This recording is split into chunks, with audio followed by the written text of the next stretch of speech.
Arrêtez tout ce que vous faites maintenant, parce que ce que je vais vous raconter va bouleverser tout ce que vous pensiez savoir sur le Moyen-Âge. Pensez-vous que les gens du Moyen-Âge étaient des paysans immondes tremblant face à la chasse aux sorcières? Un mensonge complet. Pensez-vous qu'ils vivaient dans l'ignorance la plus totale? Une grosse erreur. Mes frères, le monde médiéval réel était 1000 fois plus étrange, fou et choquant que tout ce qu'Hollywood a osé imaginer. Nous parlons de 1000 ans d'histoire, de 476 à 1453, où des gens ont commis des actes si insensés qu'ils seraient aujourd'hui envoyés directement à l'asile. Certaines pratiques sont nées de tentatives désespérées de médecine, d'autres sont issues d'idées tordues sur la justice, et quelques-unes étaient de la pure folie déguisée en tradition. Préparez-vous à découvrir 10 pratiques médiévales si étranges et choquantes que vous serez heureux de vivre au 21e siècle. La question n'est pas de savoir si ces pratiques étaient étranges,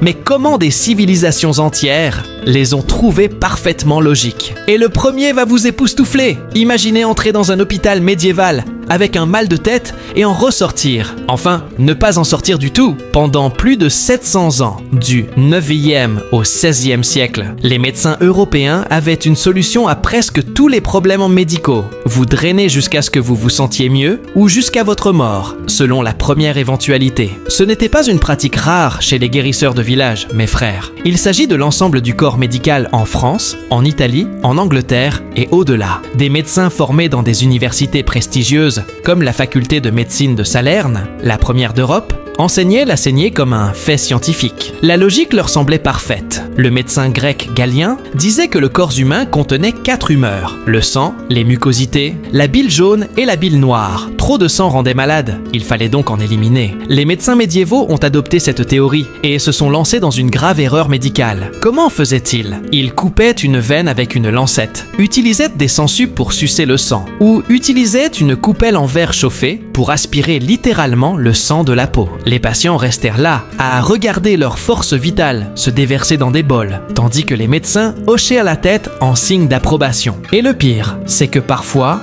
ça semblait fonctionner. La saignée pouvait faire baisser temporairement la tension artérielle, permettant aux patients fiévreux de se sentir un instant mieux avant de s'effondrer. Ce faux positif a maintenu cette pratique en vie pendant des siècles. Le roi Charles II d'Angleterre a reçu ce traitement en 1625. Ses médecins lui ont prélevé près de 2 litres de sang, alors qu'il était victime d'un accident vasculaire cérébral. Attention, cela n'a servi à rien. Il est mort. Malgré tout, probablement plus vite qu'il ne l'aurait été sans traitement. Même George Washington a dû subir une saignée en 1799 pour une infection de la gorge. Ses médecins ont drainé près de 40% de son sang en moins de 24 heures. Les estimations modernes suggèrent qu'il est mort d'un choc et d'une hémorragie, et non de l'infection initiale. Cette pratique a finalement commencé à disparaître au 19e siècle, lorsque les médecins ont réalisé que leurs remèdes tuaient plus de personnes que les maladies qu'ils traitaient. Mais à cette époque, la saignée avait déjà fait d'innombrables victimes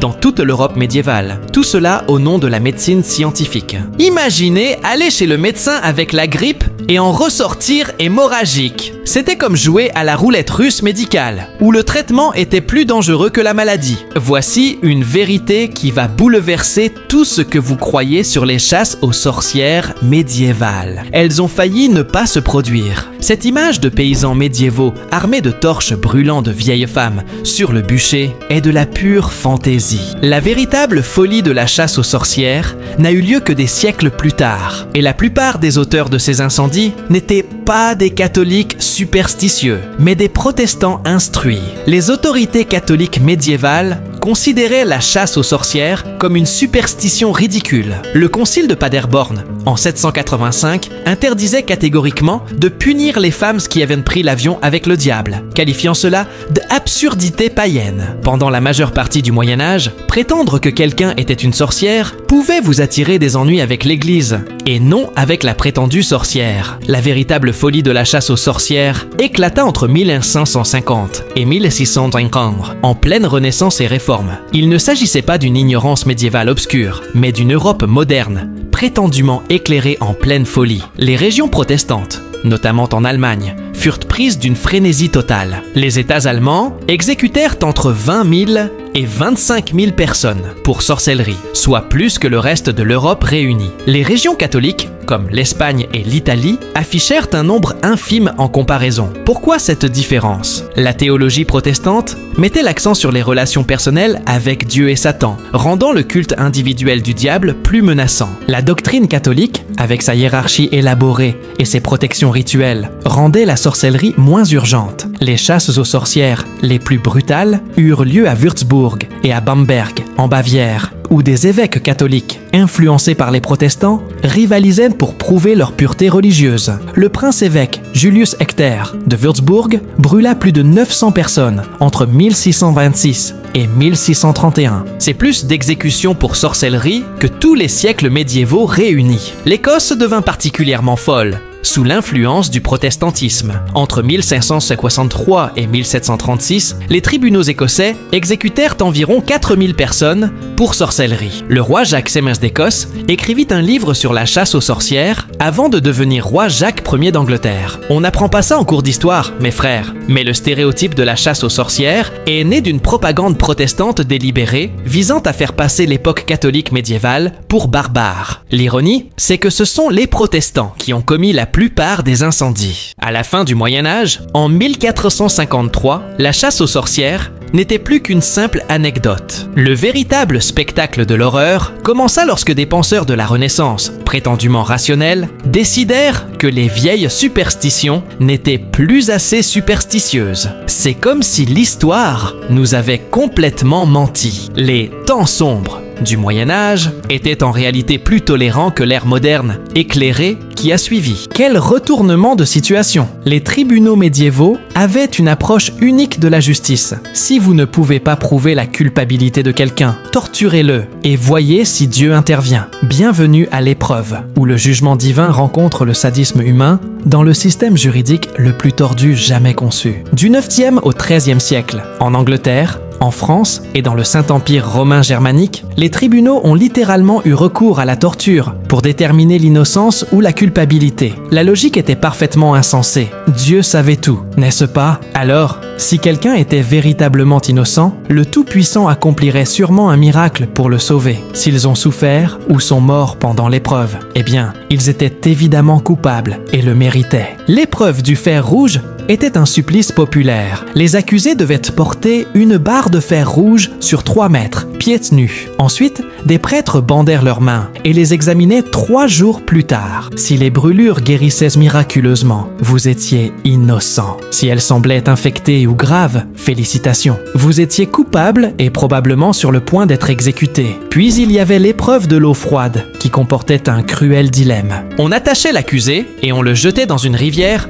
ou un étang. Si vous couliez, vous étiez innocent, mais vous risquiez aussi de vous noyer. Alors, bonne chance pour votre revanche. Si vous flottiez, l'eau vous avait rejeté comme coupable, et on vous en sortait pour vous exécuter. Certains accusés ont choisi le procès par combat, ce qui signifiait se battre jusqu'à la mort contre leur accusateur ou un champion professionnel, car apparemment, les concepteurs du système judiciaire médiéval pensaient « Vous savez quoi? Cela nécessite plus de violence ». L'épreuve de l'eau bouillante obligeait les voleurs accusés à plonger leurs mains nues dans l'eau bouillante pour en extraire une pierre. La profondeur variait selon la gravité du crime, jusqu'au poignet pour les vols mineurs, jusqu'au coude pour les crimes majeurs. Des brûlures bien cicatrisées témoignaient de l'innocence. Des blessures infectées signifiaient culpabilité et châtiment. Le plus sombre est que ces épreuves se déroulaient souvent exactement comme prévu, mais pas comme prévu. De nombreux innocents, terrifiés par ce processus, avouaient des crimes qu'ils n'avaient pas commis plutôt que d'être exposés à la torture et à la mort. Ce supplice servait de négociation de peine médiévale par la terreur. Cette pratique a finalement pris fin lorsque le pape Innocent III a interdit la participation du clergé aux ordalies lors du 4e concile du Latran en 1215. Sans prêtre pour superviser l'élément divin, tout le système s'est effondré. Mais pendant plus de 400 ans, la justice médiévale fonctionnait selon le principe selon lequel la meilleure façon de déterminer la vérité était de voir combien de douleurs une personne pouvait endurer sans intervention divine. Les tribunaux médiévaux ne poursuivaient pas seulement les humains pour des crimes. Ils jugeaient littéralement les animaux, avec juges, jurys et avocat. Il ne s'agit pas d'un cas isolé. Du XIIIe au XVIIe siècle, les tribunaux européens poursuivaient régulièrement les animaux pour toutes sortes de délits, du vol au meurtre en passant par le trouble à l'ordre public. La France à elle seule a enregistré plus de 200 essais sur les animaux, avec des cas documentés en Italie, en Suisse et dans tout le Saint-Empire romain germanique. Le cas le plus célèbre s'est produit à Falaise, en France, en 1386. Un cochon a attaqué et tué un bébé humain. Le tribunal n'a pas seulement euthanasié le cochon, il a tenu un procès pénal complet. Le cochon a été formellement inculpé. Un avocat lui a été assigné et il a été jugé devant un juge et un jury. Après délibération, ils ont déclaré le cochon coupable de meurtre et l'ont condamné à mort par pendaison en place publique. Mais là,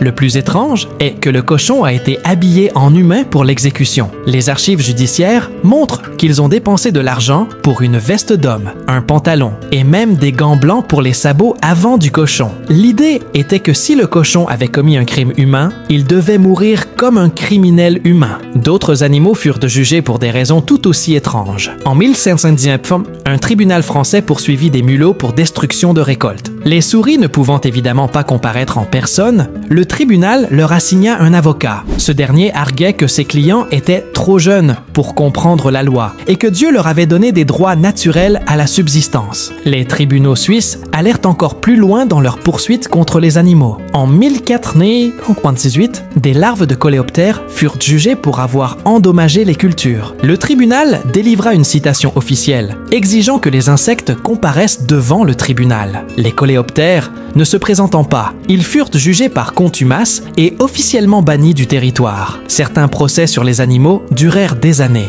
En 1587, le village français de Saint-Julien passa plusieurs années à poursuivre les Charançons pour dommages aux cultures. Deux avocats différents furent assignés à la défense des insectes durant cette longue procédure. Le raisonnement juridique derrière ces procès révèle la pensée médiévale sur le crime et la responsabilité. La doctrine de l'Église enseignait que toutes les créatures de Dieu avaient une âme et pouvaient choisir entre le bien et le mal. Si les animaux pouvaient pécher, ils pouvaient également être tenus responsables de leurs actes devant les tribunaux. Pendant plus de 400 ans, les tribunaux européens ont traité les crimes contre les animaux avec le même sérieux que les crimes contre les humains, avec représentation légale, procédure formelle et exécution publique. Les parents médiévaux aimaient leurs enfants autant que les parents modernes. Le problème était que leur pratique de garde d'enfants était vouée à la mortalité infantile. Entre 20 et 50% des enfants médiévaux mouraient avant leur 5e anniversaire, et nombre de ces décès résultaient de décisions parentales bien intentionnées qui empoisonnaient lentement la vie des enfants. De la France à l'Angleterre, en passant par les États italiens, les soins prodigués aux nourrissons au Moyen Âge combinaient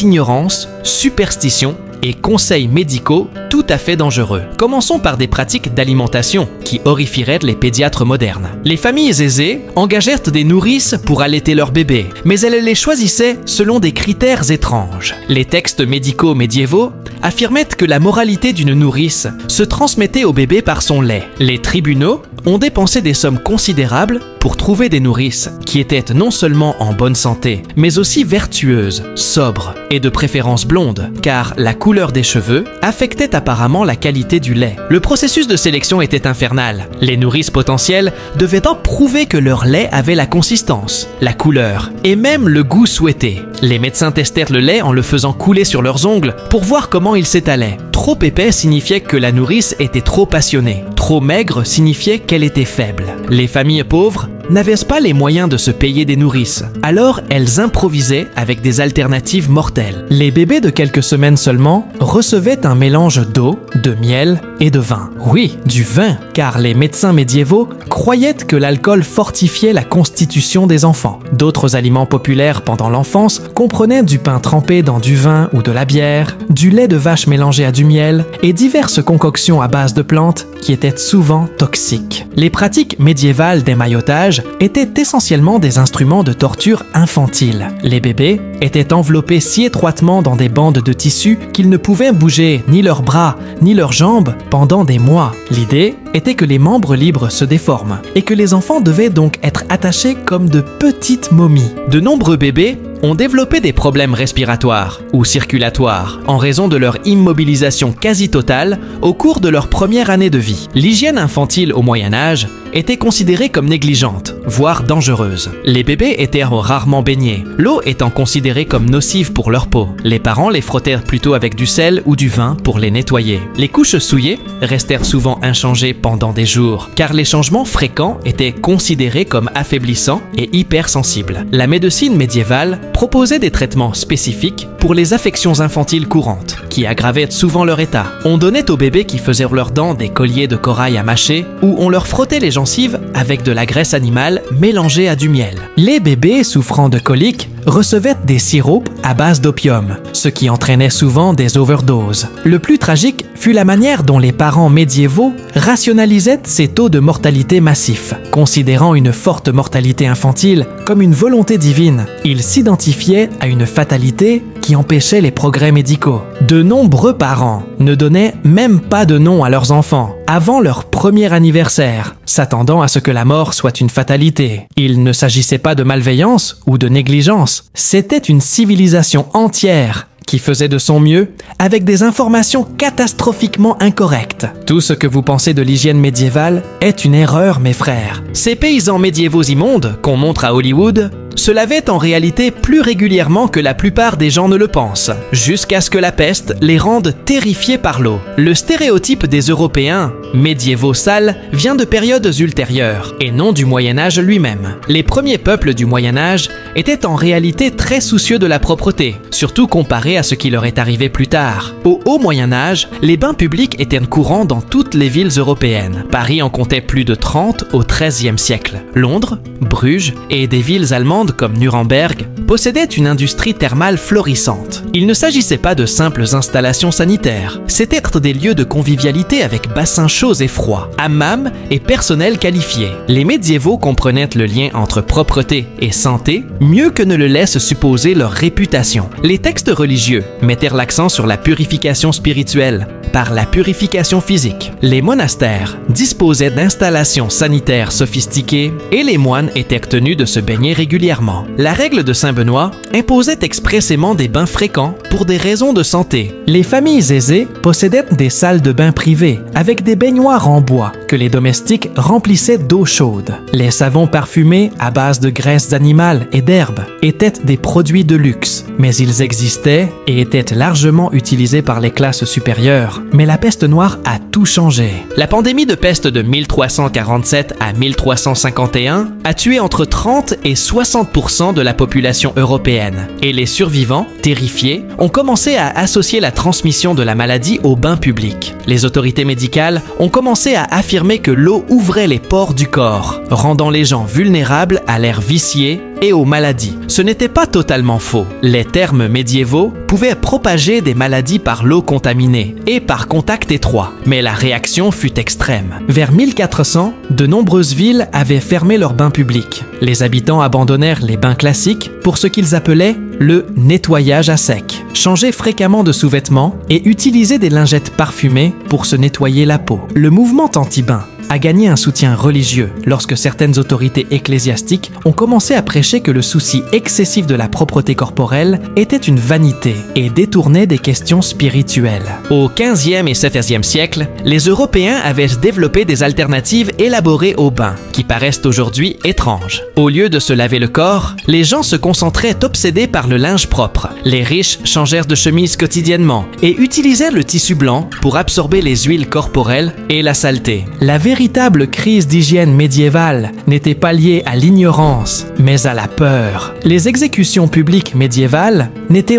pas des événements sombres et solennels. C'étaient les plus grands événements de divertissement de l'année, avec des vendeurs ambulants, une ambiance de carnaval et une foule en liesse. Du Xe au XVIIIe siècle, dans toute l'Europe, les exécutions publiques attiraient un public nombreux qui accueillait ces morts brutales comme des événements sportifs modernes. Les villages déclarèrent les jours d'exécution fériés. Les écoles et les marchés fermèrent et des communautés entières se rassemblèrent pour assister à la mort de leurs victimes dans les pires atrocités imaginables. L'exécution des criminels devint une mise en scène élaborée. Chaque crime appelait des méthodes de mise à mort différentes, chacune conçue pour un spectacle et une souffrance maximum. La pendaison était réservée aux voleurs ordinaires, la décapitation aux nobles, le bûcher aux hérétiques, et des tortures plus originales étaient pratiquées pour les crimes particulièrement odieux. Prenons l'exemple de l'exécution de William Wallace. À Londres, en 1305, le rebelle écossais fut pendu jusqu'à ce qu'il soit presque mort, puis terrassé et éventré de son vivant. Ses organes furent brûlés sous ses yeux. Il fut ensuite décapité et son corps découpé en quartiers. La foule savoura chaque instant, acclamant chaque étape de la torture. Des vendeurs installèrent des stands de nourriture autour des lieux d'exécution, tels des marchands médiévaux. Les gens achetaient du pain, de la bière et de la viande rôtie pour les déguster tout en regardant les criminels mourir. Des pickpockets sillonnèrent la foule, commettant ironiquement des crimes capitaux tout en regardant d'autres être exécutés pour des délits similaires. Les meilleures places étaient vendues sous forme de billets premium. Les spectateurs fortunés payaient pour des places assises sur la plateforme ou des balcons avec vue sur la Potence. Certaines exécutions attirèrent des foules de 10 000 personnes ou plus dans les grandes villes. Les bourreaux devinrent des célébrités, bénéficiant d'une clientèle fidèle. Les bourreaux habiles, capables de décapiter proprement quelqu'un d'un seul coup, étaient loués et récompensés par une foule enthousiaste. Les bourreaux maladroits, qui nécessitaient plusieurs coups, étaient hués et parfois attaqués par des spectateurs en colère, qui se sentaient privés d'un bon spectacle. Les condamnés jouaient souvent leur rôle dans le spectacle. Nombre d'entre eux prononçaient un dernier discours devant la foule, confessant leurs crimes ou proclamant leur innocence. Certains plaisantaient ou faisaient preuve d'un courage provocateur, qui gagnait l'approbation du public. D'autres s'effondraient et implorèrent de la clémence, ce que la foule trouvait généralement divertissant, plutôt que compatissant. Le bûcher était particulièrement populaire car il prenait plus de temps et offrait un spectacle plus spectaculaire. L'exécution d'hérétiques, comme Jeanne d'Arc, attirait des foules immenses venues voir leurs ennemis religieux subir le châtiment divin. L'odeur de la chair brûlée se mêlait à l'atmosphère carnavalesque des vendeurs et des divertissements. Les enfants n'étaient pas protégés de ces événements. On les encourageait à y assister pour leur inculquer une éducation morale. Les parents amenaient des familles entières assister aux exécutions, convaincus que voir les conséquences des crimes empêcherait leurs enfants de devenir criminels. Pendant près de 800 ans, l'Europe médiévale a transformé la mort en un divertissement de masse qui ferait paraître les films d'horreur modernes, fades en comparaison. L'Église catholique médiévale vendait littéralement le salut contre de l'argent, pas métaphoriquement. Elle avait de véritables barèmes de prix pour le pardon. Bienvenue dans le système des indulgences, où l'autorité papale a rencontré le capitalisme médiéval dans l'escroquerie la plus lucrative de l'histoire religieuse. Du XIVe au XVIe siècle, l'Église vendait des certificats promettant une réduction de la durée du purgatoire ou le pardon complet des péchés selon la somme versée. Le modèle économique était d'une simplicité éclatante. La doctrine de l'Église enseignait que même les péchés pardonnés nécessitaient une punition au purgatoire avant d'atteindre le ciel. Mais l'Église prétendait posséder un trésor de mérite, l'abondance des bonnes œuvres de Jésus, de Marie et des saints, qui pouvaient être transmises aux pécheurs ordinaires par l'autorité papale. Moyennant un juste prix, ils pouvaient racheter des années de leur peine de purgatoire. L'Église publiait des barèmes officiels, indiquant précisément le coût du salut. En Allemagne, une indulgence de base couvrant les péchés mineurs pouvait coûter l'équivalent d'une journée de salaire pour un artisan. Des indulgences plénières complètes, supprimant toute peine, pouvaient coûter des mois de revenus. Le pape Léon X a poussé ce système jusqu'à des extrêmes scandaleux pour financer la construction de la basilique Saint-Pierre de Rome. Il a autorisé des campagnes de vente agressives à travers l'Europe avec des vendeurs d'indulgences professionnels opérant sur des territoires tels des agents d'assurance médiévaux. Le plus célèbre était Johann Tetzel, dont le discours commercial en Allemagne est devenu légendaire. Dès que la pièce sonne dans le coffre, l'âme du purgatoire bondit. Les prix devinrent de plus en plus inventifs et inquiétants. Ils pouvaient acheter des indulgences non seulement pour leurs propres péchés, mais aussi pour ceux de leurs proches décédés, déjà en proie au purgatoire. Les parents achetaient des indulgences pour leurs enfants décédés. Certains certificats couvraient même les péchés futurs, des cartes de crédit spirituel permettant de pécher d'abord et de payer plus tard. Les différents péchés avaient des prix différents dans ce qui équivalait à un marché moral médiéval. Le meurtre coûtait plus cher que le vol. L'adultère avait des prix plus élevés. Certaines indulgences s'accompagnaient de remises de gros pour les familles ou d'achats groupés par les guildes et les confréries. Les tactiques de vente feraient rougir les télévendeurs modernes. Les vendeurs de produits de luxe